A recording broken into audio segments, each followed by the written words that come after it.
Coba kita lihat, Timur Tengah. Ini adalah tempat lahirnya 3 agama besar dunia, Yudaisme, Kristen, dan Islam. Tapi ironis banget kan, tanah yang dianggap suci oleh miliaran orang ini justru jadi salah satu kawasan konflik paling panas di planet kita. Nah, ini yang bikin kita bertanya-tanya, dan ini yang akan kita bedah sama-sama. Kenapa sih tanah para nabi ini seolah-olah ditakdirkan untuk jadi tanah konflik abadi? Apa sebenarnya akar masalahnya? Lihat deh kontras yang luar biasa ini.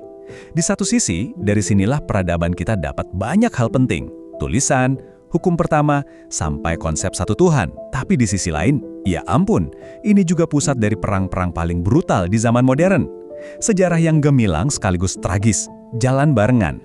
Oke, untuk bisa ngerti semua ini, kita harus putar waktu mundur. Jauh, sebelum negara-negara yang kita kenal sekarang ini ada. Kita kembali ke momen saat garis-garis di atas pasir ini pertama kali digambar.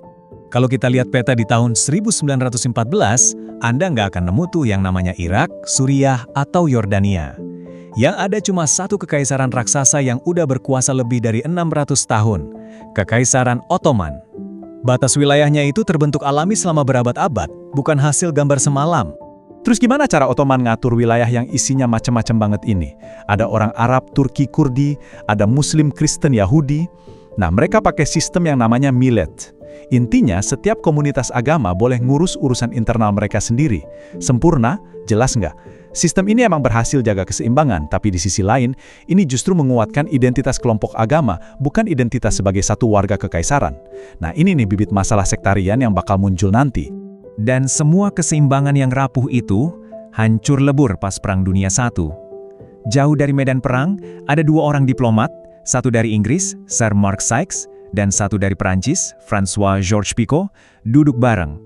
Mereka mau nentuin nasib puluhan juta orang cuma pakai peta dan penggaris.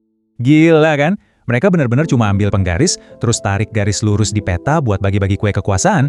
Oke, zona biru ini buat Prancis, zona merah buat Inggris. Rencana rahasia inilah yang kita kenal sebagai Perjanjian Sykes-Picot yang jadi cetak biru Timur Tengah modern. Jadi, poin paling krusialnya ini nih, garis batas yang mereka gambar itu sama sekali nggak peduli sama kondisi di lapangan. Nggak ngikutin persebaran suku, agama, atau bahkan geografi kayak gunung dan sungai. Akibatnya, etnis Kurdi tiba-tiba kepisah di 4 negara berbeda. Kelompok Sunni dan Syiah yang tadinya misah, tiba-tiba disatuin dalam satu negara buatan bernama Irak. Ini resep jitu buat bencana. Oke, sekarang kita geser ke salah satu warisan paling menyakitkan dan paling rumit dari keputusan-keputusan kolonial ini. Ceritanya dimulai dari gerakan Zionisme di akhir 1800-an. Tapi momentum besarnya datang di tahun 1917, pas Inggris lewat deklarasi Balfour ngasih lampu hijau buat tanah air bagi bangsa Yahudi di Palestina. Puncaknya ya di tahun 1947, PBB ngusulin rencana pembagian wilayah. Pihak Yahudi menerima, tapi pihak Arab menolak mentah-mentah. Dan dari sinilah Perang Besar tahun 1948 meletus. Tapi ada satu fakta krusial yang sering banget diabaikan dalam semua janji dan rencana ini. Tanah itu bukan tanah kosong. Udah ada lebih dari 500 juta orang Arab Palestina yang tinggal di sana selama berabad-abad.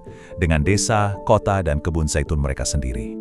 Akibat dari Perang tahun 1948 itu adalah sebuah peristiwa yang oleh orang Palestina disebut Nakba, yang artinya bencana. Sekitar 700.000 orang terpaksa lari atau diusir dari rumah mereka. Ini menciptakan krisis pengungsi dan jadi luka paling dalam yang terus membekas sampai hari ini. Seolah-olah masalah perbatasan dan konflik ini belum cukup rumit, ada satu lagi penemuan di bawah pasir yang bikin dunia luar nggak akan pernah mau pergi dari Timur Tengah. Ya, apalagi kalau bukan minyak. Nah, ini dia alasannya. Hampir setengah, tepatnya 48% dari seluruh cadangan minyak dunia ada di Timur Tengah.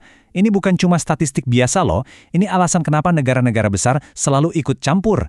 Minyak emang bikin Timur Tengah kaya, tapi juga bikin mereka jadi terlalu berharga untuk dibiarkan sendirian.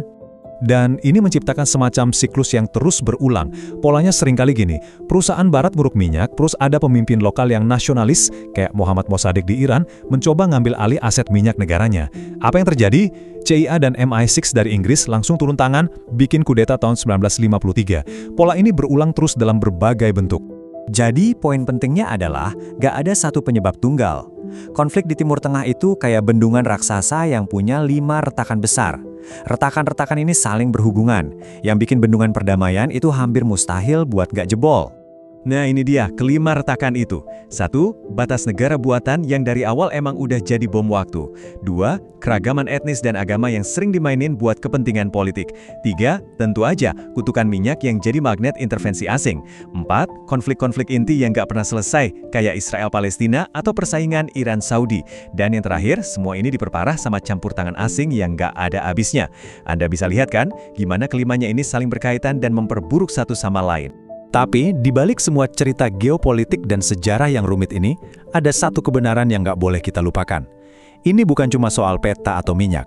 Ini soal jutaan manusia biasa yang harus nanggung akibat dari semua keputusan ini, dari generasi ke generasi.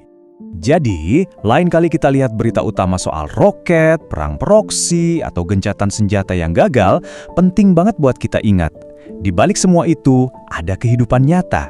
Ada seorang ibu di Suriah yang lagi bangun kembali rumahnya, ada pedagang di pasar Irak yang nerusin usaha keluarganya, dan ada anak-anak di Gaza yang tetap berani punya mimpi. Mungkin, ya dengan memahami betapa rumitnya akar masalah ini, kita bisa mulai melihat Timur Tengah bukan cuma sebagai berita perang, tapi sebagai sebuah wilayah yang dihuni manusia-manusia nyata yang berhak dan sangat merindukan perdamaian. Jadi pertanyaan ini saya tinggalkan untuk kita renungkan bersama.